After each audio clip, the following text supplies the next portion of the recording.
Se você falar essa frase, as suas finanças estão organizadas? Se eu te perguntar, as suas finanças estão organizadas? Se você estiver em dívida, se você estiver em desequilíbrio financeiro, a tendência é que você vai me dar duas respostas. A primeira, você vai falar assim, cara, agora eu tô numa fase meio complicada, tô numa fase meio desorganizada agora, mas eu sempre fui uma pessoa organizada. Você vai me responder isso, né? Se eu te perguntar, as suas finanças estão organizadas? Você sempre vai me responder isso.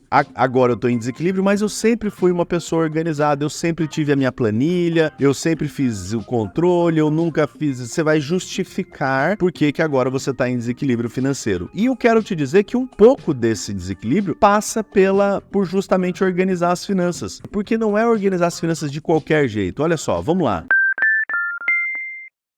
Quando você anota todos os seus gastos no papel, num caderno, isso não é organizar as finanças, tá? Olha que loucura isso aí, não é organizar suas finanças. Quando você tem uma planilha, não, eu tenho uma planilha que ela pisca, eu já vi, né, várias pessoas, eu sou mentor de mais de uma centena de pessoas dentro do meu programa de mentoria na MS90, minha mentoria que eu ajudo as pessoas a saírem das dívidas e aumentarem a renda em 90 dias. Então eu tenho já muitos exemplos, né, de acontecer exatamente isso. A pessoa fala para mim, não, mas eu já tenho minha planilha. E aí a planilha é toda colorida, a planilha tem lá as funções, tem filtros, tem isso. A planilha tem toda uma estrutura estética, digamos assim, muito boa, mas a pessoa não consegue usar aquela planilha, digamos assim, para fazer um objetivo só, estar em equilíbrio financeiro. E não é uma questão de instrução, tá, pessoal? Não é uma questão de conhecimento. Eu tenho diversos mestres em contabilidade, gerentes financeiros de multinacionais, pessoas com conhecimento financeiro profissional, digamos assim, consultores financeiros. Eu tenho consultor de custos e finanças, né? Tem várias pessoas dentro da mentoria que têm conhecimento técnico, vamos dizer assim, em finanças empresariais, mas com as suas finanças desorganizadas. Porque, de novo, não tem nada de incompetência, não é porque elas não sabem, não é isso. É porque organizar as finanças de uma maneira superavitária não tem nada a ver com ter uma planilha lá do Excel que fica piscando, que fica bonitinho, que tá toda colorida, tal. Não tem nada a ver com isso. Por quê? Porque as finanças superavitárias, elas são baseadas em um conceito muito sólido. Qual é o conceito muito sólido? Você tem que aumentar a sua renda sempre. Ponto. Esse aumento da renda sempre, ele precisa ser acompanhado de um outro fator, né? Qual é esse outro fator? Você precisa sempre ganhar mais do que gasta, né? Então são dois conceitos. Você tem que aumentar a renda e você tem que sempre ser superavitário, ganhar mais do que gasta. Esses são os dois conceitos fundamentais das finanças superavitárias. E as planilhas que as pessoas constroem muitas vezes, ou as suas anotações nos cadernos,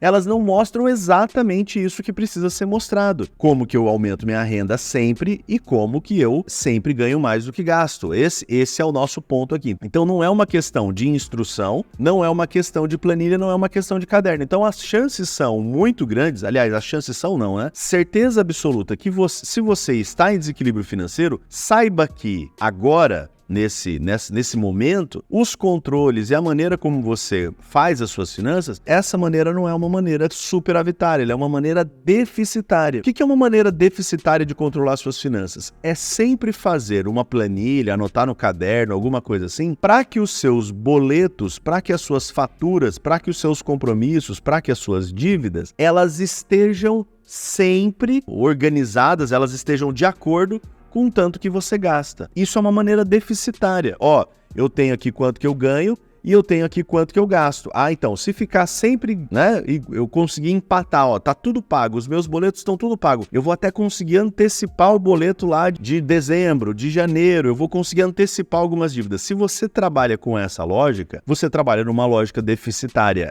Infelizmente, com certeza absoluta, você gasta mais do que ganha. Se eu olhar as suas finanças aí, eu vou encontrar um desequilíbrio financeiro provocado por um gasto maior do que o que você tem de renda. E esse gasto está onde especificamente? Esse gasto está nos juros. Então, ninguém gasta mais do que ganha em mercado, gasta mais do que ganha, sei lá, na farmácia. Não, gasta mais do que ganha no que especificamente? Gasta mais do que ganha nos juros. Então, as finanças superavitárias, elas pretendem que você tenha gastos com você mesmo, com a sua pessoa, com a sua família, com os seus filhos, com educação, com viagem, com mercado, com saúde, com lazer, enfim, As finanças superavitárias prevêem que você faça gastos constantes nessas categorias, especificamente em educação, né, se desenvolvendo, prevê que você faça gastos especificamente nessas categorias, mas que você diminua muito, quase a zero, os gastos eventuais com juros. Os juros são realmente aqueles gastos que a gente quer diminuir o máximo possível. E mais do que isso, diminuindo os gastos com juros, a gente vai aumentar gastos conosco mesmo e gastos que nos possam fazer uma coisa: aumentar a nossa renda. Então, uma pessoa que é superavitária é uma pessoa que tem dívidas, mas as dívidas dela são aquelas que fazem com que ela aumente a sua renda de três maneiras, né? Ou aumenta com renda do trabalho, proveniente, né, o trabalho remunerado que você tenha lá, ou gasto de energia com trabalho e negócios, ou gasto com energia para fazer investimentos. Então, as finanças superavitárias, elas estão sempre dando para nós essas três condições, né? Aumentar a renda, sempre ganhar mais do que gasta e lidar com as finanças de uma maneira que você nunca fique preocupado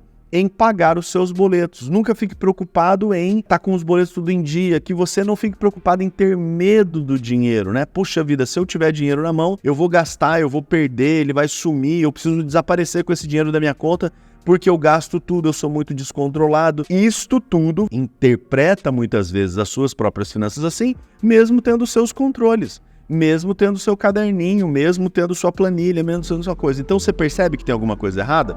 Essa alguma coisa errada é a maneira de organizar suas finanças de um modo deficitário.